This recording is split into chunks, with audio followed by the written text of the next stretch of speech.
Friends, welcome to my KSY informative channel. ಯಾರಾದರೂ ನನ್ನ ಚಾನಲ್ನ ಸಬ್ಸ್ಕ್ರೈಬ್ ಮಾಡ್ದೆ ನೋಡ್ತಾ ಇದ್ದರೆ ಪ್ಲೀಸ್ ಒಂದು ಸಬ್ಸ್ಕ್ರೈಬ್ ಮಾಡ್ಕೊಳ್ಳಿ. ಮಕ್ಕಳಿಗೆ ಶಾಲೆ ಮುಗಿದು ಬಂದಾಗ, ಕೆಲಸದಿಂದ ಮನೆಗೆ ಬಂದಾಗ ಏನಾದರೂ ತಿಂತಾ ಇರೋಣ ಅನಿಸುತ್ತೆ. ಚಕ್ಲಿ, ನಿಪ್ಪಟ್ಟು ಹೀಗೆ ನಾವು ಮನೆಯಲ್ಲಿ ಮಾಡಿಟ್ಕೊಂಡ್ರಿ ಅಂದರೆ ಯಾವಾಗ ಬೇಕೋ ಆವಾಗಲೇ ತಿನ್ಕೋಬಹುದು. ಇದನ್ನು ಯಾವ ರೀತಿ ಮಾಡೋದು ಅಂದರೆ, ಒಂದು ಪ್ಯಾನ್ ಬಿಸಿ ಆಗಲಿಕ್ಕೆ ಇಟ್ಬಿಟ್ಟು ಅದಕ್ಕೆ ಒಂದು ಅರ್ಧ ಕಪ್ ಆಗುವಷ್ಟು ಶೇಂಗಾ, ಒಂದು 1/4 ಕಪ್ ಆಗುವಷ್ಟು ಹುರಿಗಡಲೆನ ಹುರಿದು ಒಂದು ಪಾತ್ರೆಗೆ ಎತ್ತಿಟ್ಕೊಂಡ್ಬಿಡಿ. ಅದಾದಮೇಲೆ ಒಂದು ಮಿಷ್ಟಿ ಆಗುವಷ್ಟು ಕರಿಬೇವು ಸೊಪ್ಪನ್ನು ಫ್ರೈ ಮಾಡಿಬಿಟ್ಟು, ಶೇಂಗಾ ಬೀಜ ಕಡಲೆ ಏನು ಫ್ರೈ ಮಾಡಿಟ್ಕೊಂಡಿದ್ದೀವಿ ಅದನ್ನು ತರ್ತರಿಯಾಗಿ ಕರಿಬೇವು ಸೊಪ್ಪನ್ನ ಹಾಕ್ಕೊಂಡು ತರ್ತರಿಯಾಗಿ ರುಬ್ಬಿಟ್ಕೊಂಡ್ಬಿಡಿ. ಇವಾಗ ಬಾಣಲೆಗೆ 2 ಕಪ್ ಆಗುವಷ್ಟು ಅಕ್ಕಿ ಹಿಟ್ಟು, ಹಾಗೆ 1 ಕಪ್ ಅಷ್ಟು ಚಿರೋಟಿ ರವೆನ ಹಾಕ್ಬಿಟ್ಟು ಸ್ವಲ್ಪ ಡ್ರೈ ಫ್ರೈ ಮಾಡ್ಕೊಳ್ಳಿ. ಡ್ರೈ ಫ್ರೈ ಮಾಡಿಕೊಂಡು ಎಣ್ಣೆ ಏನು ಹಾಕೋದು ಬೇಡ, ಹಾಗೆ ಸ್ವಲ್ಪ ಕ್ರಿಸ್ಪಿ ಆಗೋ ಥರ ಚೆನ್ನಾಗಿ ಫ್ರೈ ಮಾಡ್ಕೊಳ್ಳಿ.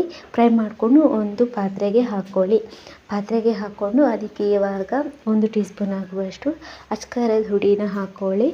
ಹಾಗೆ ಇದಕ್ಕೆ ರುಚಿಗೆ ಬೇಕಾದಷ್ಟು ಉಪ್ಪು, ಹಾಗೆ ಒಂದು ಅರ್ಧ ಟೀ ಸ್ಪೂನ್ ಆಗುವಷ್ಟು ಅರಿಕೆ ಸೋಡಾ, ಹಾಗೆ 1 ಸ್ಪೂನ್ ಆಗುವಷ್ಟು ಎಳ್ಳು. ಇವಾಗ ಇದಕ್ಕೆ ಅರ್ಧ ಟೀ ಸ್ಪೂನ್ ಆಗುವಷ್ಟು ಜೀರಿಗೆ ಹಾಕ್ಕೊಳ್ಳಿ.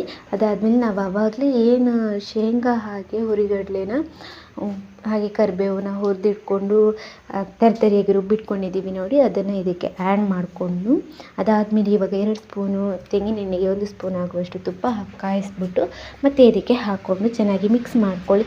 ಚೆನ್ನಾಗಿ ಮಿಕ್ಸ್ ಮಾಡಿದ್ಮೇಲೆ ಸ್ವಲ್ಪನೇ ಬಿಸಿ ನೀರನ್ನ ಹಾಕ್ತಾ ಹಿಟ್ಟನ್ನ ಕಲಿಸ್ಕೋಬೇಕು.